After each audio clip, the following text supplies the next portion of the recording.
Good morning बच्चों, अमित गुरु RCC में आपका स्वागत है। और सभी बच्चों से जो भी अब तक सब्सक्राइब किए हैं बच्चे, वो बच्चे हर वीडियो को भली भांति देखें, अच्छी तरह से देखें, क्योंकि आप यदि किसी भी वीडियो को अधूरा देखोगे वह वीडियो आपके लिए सही साबित नहीं होगी। इसलिए आप कोई भी वीडियो देखें, शुरू से अंत तक देखें। और जितने भी नए बच्चे हैं वो सभी बच्चे इस वीडियो को मतलब इस चैनल को आप सब्सक्राइब कर लीजिए और लाइक और शेयर अवश्य करें अपने ग्रुपों में, ताकि अधिक से अधिक बच्चों को लाभ दिया जा सके। आइए आज हम आप लोगों को 12वीं क्लास के लिए वैद्युत क्षेत्र से संबंधित जो 2-3 नंबर का क्वेश्चन होते हैं, न्यूमेरिकल जो होते हैं, आज उनके बारे में कुछ हम पढ़ेंगे। किस तरह के क्वेश्चन बोर्ड परीक्षा में पूछे जाते हैं और उनको कैसे हल किया जाता है, मैं आपको आज बताने वाला। तो चलिए हम स्टार्ट करते हैं। पहला क्वेश्चन है, चलिए तो क्वेश्चन आपका है, पहला क्वेश्चन है, आपको बताने जा रहा हूँ, ध्यान दीजिएगा। दिया है क्या कि 8 कूलाम ऋण आवेश में उपस्थित इलेक्ट्रॉनों की संख्या ज्ञात करें। 8 कूलाम ऋण आवेश में उपस्थित इलेक्ट्रॉनों की संख्या ज्ञात करें। सबसे पहले तो बच्चों आपको यह ध्यान देना है कि कोई भी यदि न्यूमेरिकल आता है, आप उस न्यूमेरिकल में सबसे पहले यह देखिए कि उस न्यूमेरिकल के अंदर क्या क्या चीज़ दिया है। उसके बाद आप तय कर सकते हो कि हमारा कौन सा फॉर्मूला यहाँ पर लगेगा। तो आप ध्यान दीजिएगा, इस सवाल को बनाते समय दिया है 8 कूलाम। यूनिट से मालूम चलता है पहली बात कि यूनिट जो होता है इकाई होता है, मात्रक होता है, उससे हम मालूम कर सकते हैं कि इसमें कौन सा कंटेंट है। कूलाम है तो कूलाम जो होता है वो आवेश का मात्रक होता है।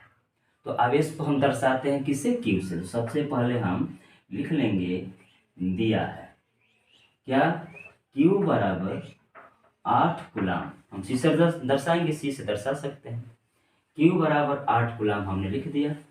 ऋण आवेश में उपस्थित इलेक्ट्रॉनों की संख्या, नंबर ऑफ इलेक्ट्रॉन n बराबर क्वेश्चन मार्क, n बराबर क्वेश्चन मार्क, और E जो होता है वह एक इलेक्ट्रॉन पर आवेश होता है और इसका मान आपको याद होना चाहिए, इसका मान होता है 1.6 10⁻⁻19 कूलाम।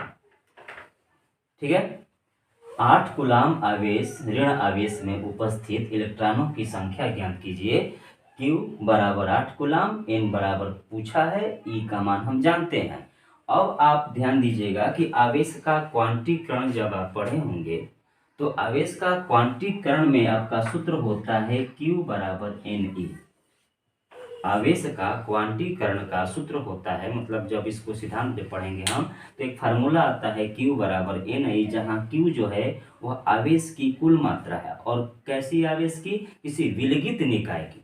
विलगित निकाय को अंग्रेजी में हम आइसोलेटेड सिस्टम बोलते हैं, और विलगित को अंग्रेजी में आइसोलेटेड। और इसका पूरा भाव हम देखें तो जिस पर क्या हो, जो आवेशित हो, उदासीन न हो, जिस पर आवेश हो, तो Q बराबर Ne। तो हम कह सकते हैं यहाँ पर बाय फार्मूला, अगर हम कह सकते हैं कि सूत्र द्वारा Q बराबर Ne। और Q बराबर Ne हमें निकालना क्या है? N का मान निकालना है। तो इस सूत्र की सहायता से आप N बराबर कह सकते हो क्या? Q बटा E। अब यहाँ से आप सीधे अपना मान लिख दो। Q का मान कितना है? 8 है, और E का मान कितना है? 1.6 10⁻⁻19। अब ये भी कूलाम है, ये भी कूलाम है, तो कूलाम से कूलाम क्या हो जाएगा? कैंसिल हो जाएगा। इसी वजह से किसी नंबर का कोई यूनिट नहीं होता है, नंबर एक विमाहीन और मात्रकहीन होता है। अब यहाँ पर n बराबर, जब हम इसका कैलकुलेशन करेंगे तो ध्यान दीजिएगा, ये 8 है ना, यहाँ 1.6। तो सबसे पहले करोगे क्या कि 8 बटा 1.6 10⁻⁻19 को आप ऊपर लेकर जाओ तो यह हो जाएगा प्लस। क्या हो जाएगा? यह प्लस हो जाएगा।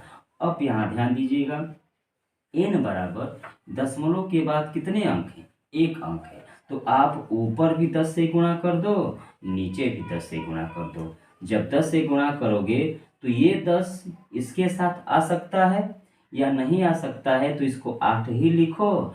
और क्या कर सकते हो कि यार 10 से गुणा कर देते हो तो इसको 80 लिखो।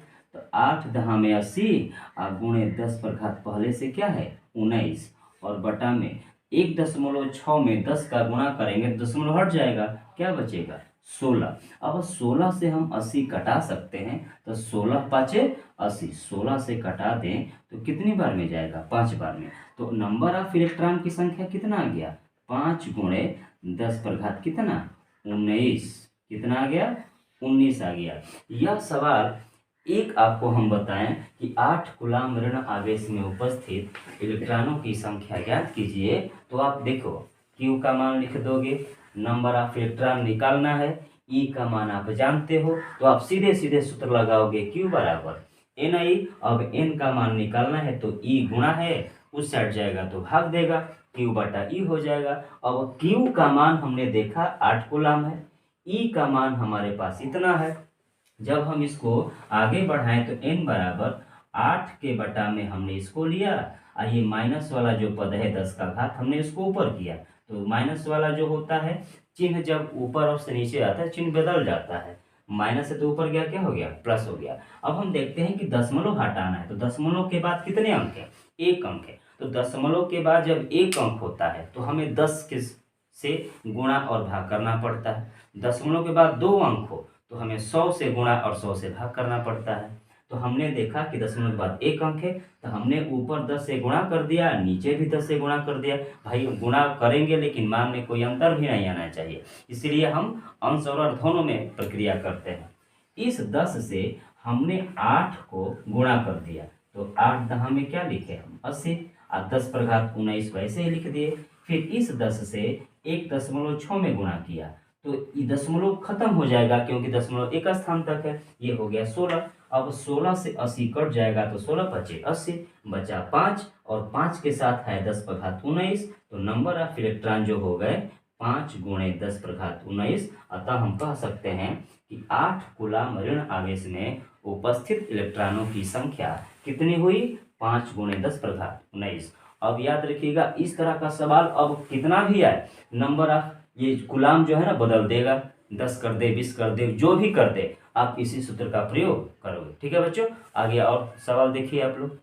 देखिए ये सवाल है दूसरा नंबर, इसको ध्यान दीजिएगा सभी लोग और वीडियो को शुरू से अंत तक एकदम देखते रहो और लाइक और शेयर जरूर करो इसको, क्योंकि जितना आप लोग इसका मतलब सब्सक्राइबर बढ़ेंगे, जितने शेयर होंगे, जितने लाइक बढ़ेंगे, मेरा मोटिवेशन उतना ही अधिक होगा और मैं आपको अधिक से अधिक और महत्वपूर्ण टॉपिकों को आपके पास भेजा करूंगा।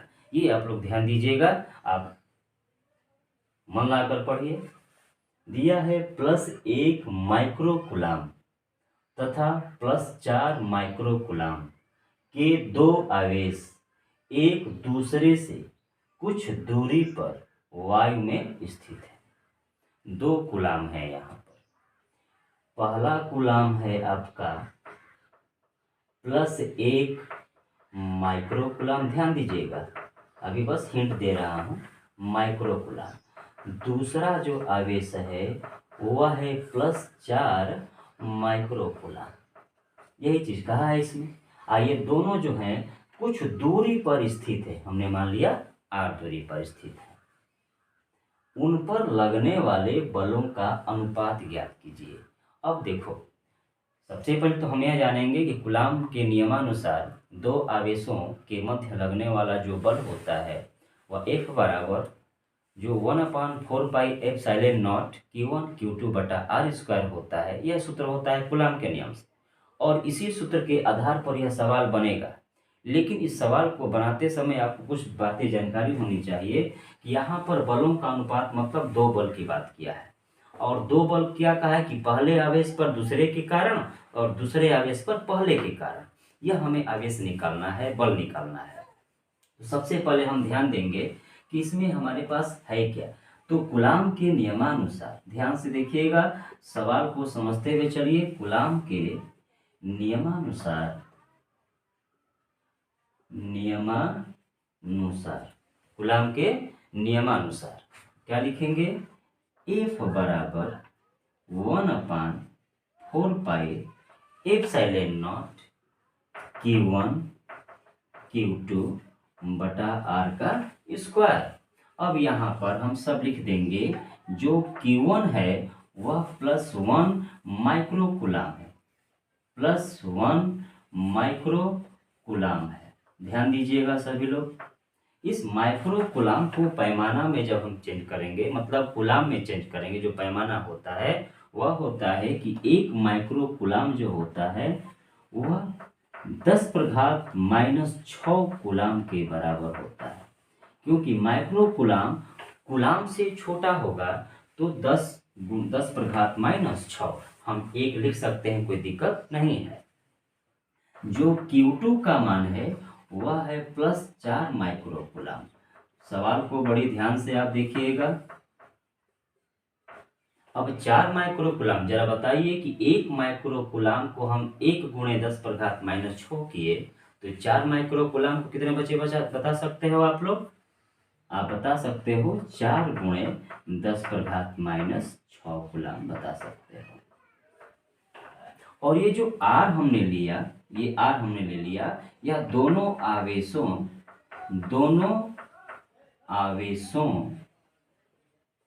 के बीच की दूरी, ये हमने क्या कर लिया, मान लिया। दोनों आवेशों के बीच की दूरी ये हमने क्या कर लिया, मान लिया। इस स्थिति में हम यह देखेंगे ये सारे जो मान हैं हम इसमें पुटअप करेंगे, लेकिन पुटअप करने से पहले हम 2 कंडीशन यहाँ पर देखेंगे। चूंकि बलों का अनुपात पूछा है तो हम 2 बल निकालेंगे। कैसा बल, तो ध्यान दीजिएगा।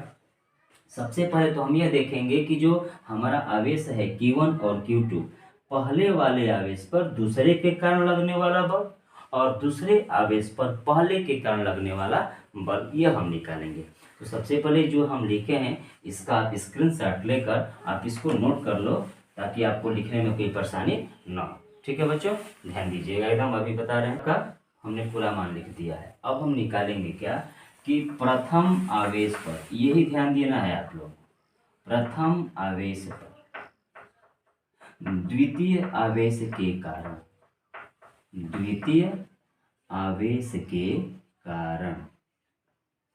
लगने वाला बल। तो यहाँ क्या है कि प्रथम आवेश पर द्वितीय आवेश के कारण लगने वाला बल या द्वितीय आवेश के कारण जो बल लग रहा है वह हो जाएगा आपका F12। ये ध्यान देना है, प्रथम आवेश पर द्वितीय आवेश के कारण लगने वाला बल ये हो गया आपका 1/4 एप्सिलॉन नॉट। यहाँ भी Q1 Q2 बटा, तो Q1 का मान आपने क्या लिखा है 10⁻⁻6, 1 से गुणा करेंगे तो बात वही होगा। उसके बाद Q2 का मान कितना है 4 × 10⁻⁻6 और बटा R² है। तो जब F12 है तो यहाँ पर R12 लिखेंगे, इसका क्या लिखेंगे, स्क्वायर लिखेंगे। यह हुआ प्रथम आवेश पर द्वितीय आवेश के कारण जो बल लग रहा है वो इसका मान है। ठीक है, अब हम ऊपर लिख लीजिएगा, हम इसको मिटा रहे हैं ताकि आपको लिखने में कोई दिक्कत। अब ये है आपका द्वितीय आवेश, ध्यान से देखिएगा। द्वितीय आवेश पर, जैसे प्रथम आवेश पर तो हमने द्वितीय आवेश पर लिख दिया, और द्वितीय आवेश के कारण तो इस पर क्या लिखेंगे हम, प्रथम आवेश के कारण। प्रथम आवेश के कारण जो बल लगेगा वह अब हम लिखेंगे, यहाँ पर 1 2 लिखे हैं तो यहाँ पर लिखेंगे 2 1, और वही फार्मूला 1/4 एप्सिलॉन नॉट। Q1 का मान वही होगा, Q2 का मान वही होगा, और यहाँ पर बस दूरी तो R ही लिखेंगे, चेंज हो जाएगा। 2 1 है तो यहाँ भी क्या होगा 2 1, और इसका क्या स्क्वायर। ये हमारा निकला दोनों आवेश जो एक दूसरे पर बल लगाते हैं उनका मान हमने निकाल लिया। प्रश्न में पूछा था दोनों बलों का अनुपात पूछा था, तो दोनों बलों का अनुपात हम निकालेंगे। तो अनुपात करेंगे तो लिखेंगे प्रश्नानुसार। ध्यान दीजिएगा सभी लोग, प्रश्नानुसार लिख सकते हो यहाँ पर क्या कि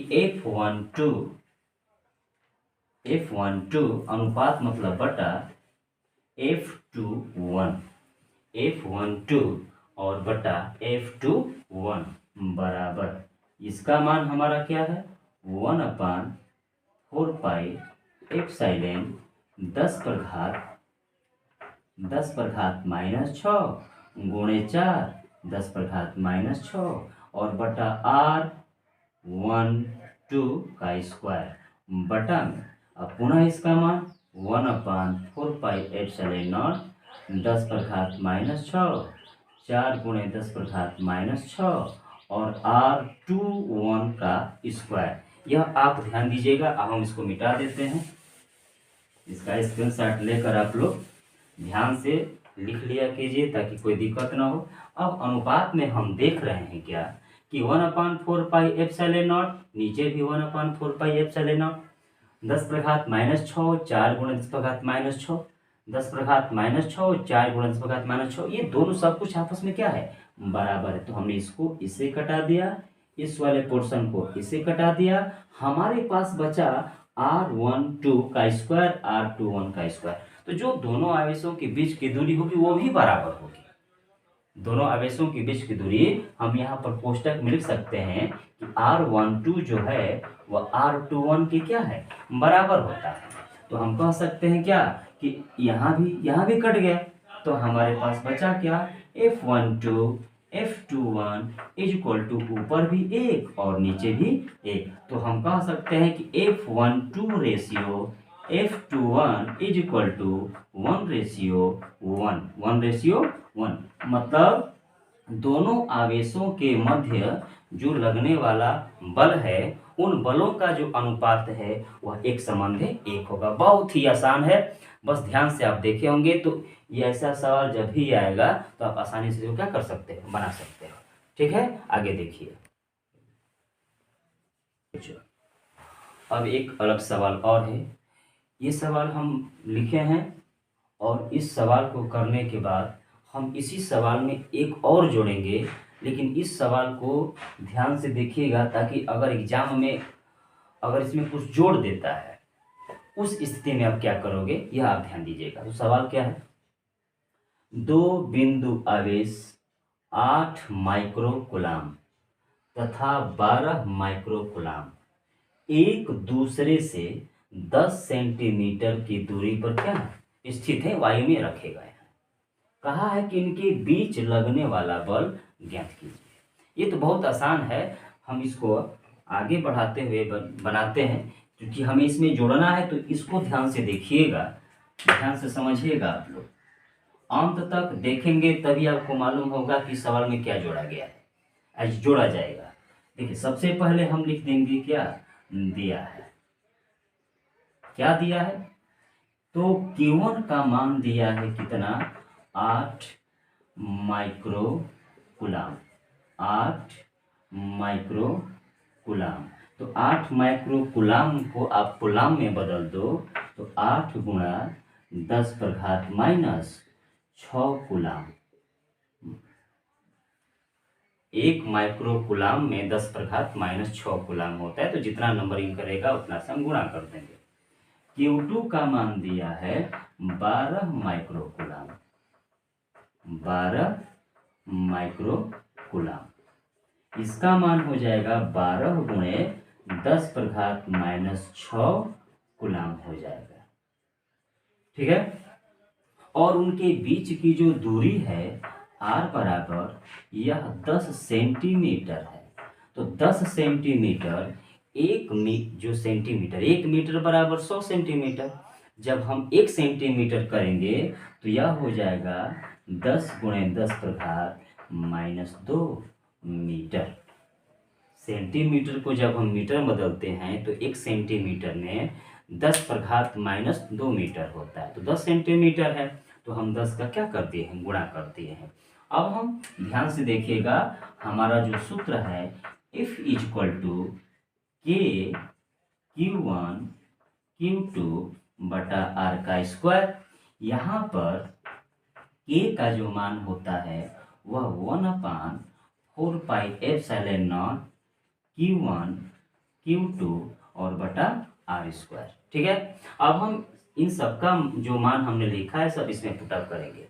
पिछले वीडियो में आपको बताया गया था कि जो आपका 1/4πε0 का जो मान होता है वह 9 गुणे 10 पर घात 9 होता है। यह आपको याद होना चाहिए कि 1/4πε0 का जो मान होता है 9 गुणे 10 पर घात 9 होता है। तो हम आइए मान लिखते हैं, f बराबर 1/, ये मान लिख दें हम 9 गुणा 10 पर घात हम 9 लिख दें, गुणे Q1 का मान लिख दो आप 8 गुणे 10 पर घात -6, गुणा Q2 का मान लिख दो 12 गुणे 10 पर घात -6, और R का स्क्वायर है तो R का मान हमारे पास क्या है 10 गुणा 10 पर घात -2, 10 गुणा 10 पर घात -2 कितनी बार लिखेंगे, 2 बार लिखेंगे, 10 गुणे 10 पर घात -2। अब जब हम इसका कैलकुलेशन करते हैं तो ध्यान दीजिएगा क्या क्या चीज़ हमारे एक साथ रहेगा। जितने घात वाले हैं संख्या सबको हम एक ही साइड में कर देंगे, मतलब या तो अंश में या तो हर में। तो हम कोशिश करेंगे कि सभी हर वाले को अंश में कर दें। तो हमारे पास ध्यान दीजिएगा, यहाँ 9 है, यहाँ 8 है, यहाँ 12 है, इन सबको हम एक साथ लिखेंगे। तो अगर गुणा करते हैं तो ध्यान दीजिएगा 9 लिख दे रहे हैं, 12 में 8 से गुणा कर देते हैं तो 12 वाटे क्या होता है 96 होता है। अब हमारे पास बचा 10 पर घात 9 बचा, 10 पर घात -6 बचा और 10 पर घात -6 बचा। अब नीचे देखिए, यहाँ 10 पर घात -2 है, यहाँ 10 पर घात -2 है, यहाँ 10 पर घात 1 और यहाँ भी 1 है। तो नियम कहता है कि अगर बेस बराबर हो और बीच में गुणा का चिन्ह होता है तो जो घात होते हैं वो आपस में जुट जाते हैं। तो जुटने का मतलब 10 पर घात 1 और 10 पर घात 1 ये दोनों जुटेंगे तो 10 पर घात 2 होगा। अब 10 पर घात 2 होगा तो इधर 10 पर घात -2 और यहाँ भी 10 पर घात -2, तो ये हो जाएगा 10 पर घात -4। इसको हम आगे बढ़ाते लिख देते हैं। ध्यान दीजिएगा 10 पर घात 2 ये और ये मिलकर, और ये 10 पर घात -4। आगे बढ़ाएं तो 9 गुणे 96 गुणे 10 पर घात, यहाँ देखिए 9 है -6 है -6 है, तो 9 को हम लिख दें और 10 पर घात माइनस कितना 12। इसमें जो बच्चा थोड़ा भी जानकारी होगा अगर ध्यान से देखेगा तो कैलकुलेशन करते समय उसकी कभी गलती नहीं होगी। इतनी आसान भाषा में इसको समझाया जाता है, ध्यान दीजिएगा। उसके बाद 10 पर घात 2 और 10 पर घात -4, तो -4 है 2 है जुटेगा तो क्या हो जाएगा 10 पर घात -2। अब देखिए इसको आप स्क्रीनशॉट लेकर आप लिख सकते हैं, ताकि ऊपर हम इसको लिख रहे हैं सभी लोग समझिएगा, और सवाल को आप जो लिख लिए हो और नीचे हम जोड़ेंगे तो वो स्थिति क्या होगी यह आपको समझना है। अब यहाँ पर f बराबर 9 गुणे 96, 9 गुणे 96, एकदम एक एक टर्म हम तोड़कर बता रहे हैं, ध्यान दीजिएगा। 10 पर घात 9, 10 पर घात -12, 10 पर घात -12 में से ये 9 जब आपस में जुटेगा तो 12 माइनस है और 9 प्लस है तो घट जाएगा, तो 12 में से 9 जाएगा कितना हो जाएगा 3 हो जाएगा, लेकिन 12 बड़ा है तो माइनस चिन्ह, और नीचे वाला जाएगा ऊपर तो 10 पर घात क्या हो गया +2 हो गया। नीचे आपका कुछ नहीं बचा है। अब आपके पास आ गया कितना, अब गुणा कर दो, 9 छक्का 54 हासिल 5, और 9 में 9 से गुणा करोगे 81, और 81 में 5 जोड़ोगे तो कितना हो जाएगा 86, और गुणे -10 पर घात -3, 10 पर घात 2 है तो 10 पर घात माइनस क्या आ जाएगा 1 आ जाएगा। यह जो बल है वह क्या हो गया न्यूटन हो गया। यही आपका आंसर हो गया। उनके बीच लगने वाला बल का ये आंसर है। आप चाहोगे तो 10 को अब नीचे लाओगे, यदि आप चाह सकते हो तो इसको ऐसे भी लिख सकते हो 864 बटा कितना 10, तो ये क्या हो जाएगा 86.4 न्यूटन। ये आपका आंसर हो गया, मतलब लगने वाला बल इतना होगा। अब आप ध्यान दीजिएगा, ये आपका जो सवाल लिखा गया था इसका यह हल है, लेकिन यदि सवाल में एक टर्म जोड़ दे, आप उस टर्म को क्या जोड़ेगा, क्या कहेगा कि जितना सवाल आप लिखे हो उसको एक बार ध्यान से पढ़ लो और हम बोलेंगे तो उसके आगे जोड़ देना है। और सवाल क्या, इसके ऊपर स्क्रीनशॉट ले लीजिए ताकि हम इसको मिटाएंगे। अब इस सवाल में क्या जोड़ना है, तो जो सवाल आपका था कि दो आवेश थे, Q1 और Q2 का मान दिया था, दोनों के बीच की दूरी 10 सेंटीमीटर थी। सवाल में क्या जोड़ेगा अगर बोर्ड परीक्षा में कि यदि उनके बीच की दूरी मान लीजिए क्वेश्चन में तो दिया था 6 सेंटीमीटर परिवर्तित कर देने पर, यदि उनके बीच की दूरी 6 सेंटीमीटर परिवर्तित करने के लिए, ध्यान दीजिएगा, उनके बीच की दूरी 6 सेंटीमीटर परिवर्तित करने में किया गया कार्य। देखिए यहाँ पर अब ये चीज़ आप उस सवाल के आगे लिख सकते हो अपने, जितना सवाल लिखा गया था वो तो ठीक है, उतना का आपने हल कर दिया, लेकिन उस सवाल के आगे यदि कह देगा कि उनके बीच की दूरी 6 सेंटीमीटर परिवर्तित करने में कितना कार्य करना पड़ेगा, यह आपको ध्यान देना है। इसमें आपको एकदम घबराना नहीं है, बहुत ही आसान है। उस स्थिति में आप क्या करोगे कि आप जानते हो W बराबर F इंटू डी, W बराबर F इंटू डी। अब W बराबर, ये W कार्य है, F का मान अभी अभी आप निकाले हो 86.4 और D कितना दिया है 6 सेंटीमीटर, तो 6 गुणे 10 पर घात माइनस 2 मीटर आप कर दोगे। अब आराम से आप 6 से इसमें गुणा कर दो, 6 चौके 24 हासिल 2 और 6 में 6 से गुणा करोगे 36, हासिल 2 जोड़ोगे 38 और हासिल बचा अब क्या 3, और 6 में 8 से गुणा करो 6 8 48 और 48 में 3 जोड़ोगे 51, आपने 51 लिख दिया।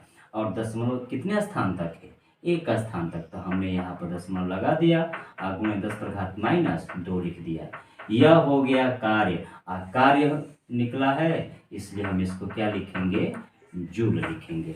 तो बस यही चीज़ आपको बताना था। यदि उस सवाल में सीधे सीधे आपको बल न पूछकर सीधे आपसे कार्य पूछ देगा तो आपको इतना तो करना ही पड़ेगा, और इतना करने के बाद ये आपको ये टर्म आपको करना जरूरी है, ताकि मेन क्वेश्चन में तो यही पूछा है ना। ये सवाल आप जो भी आप पढ़े हो वैदिक क्षेत्र का बहुत ही महत्वपूर्ण एग्जाम में आने वाले हैं, और एक सवाल जब बताया जाता है उसके आधार पर आप अनेकों सवाल बना सकते हैं।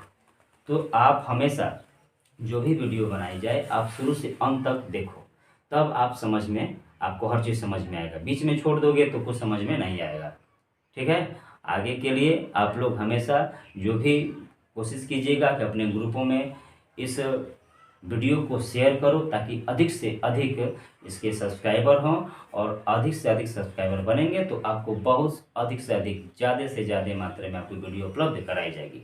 बोर्ड परीक्षाओं के लिए बहुत ही महत्वपूर्ण टॉपिक पढ़ाया जा रहा है, और जो भी समस्या है आप अपने कमेंट बॉक्स में लिख सकते हैं, ताकि मैं उस पर टाइम निकाल कर वीडियो बनाकर आपको भेज सकूँ। ठीक है बच्चों, धन्यवाद।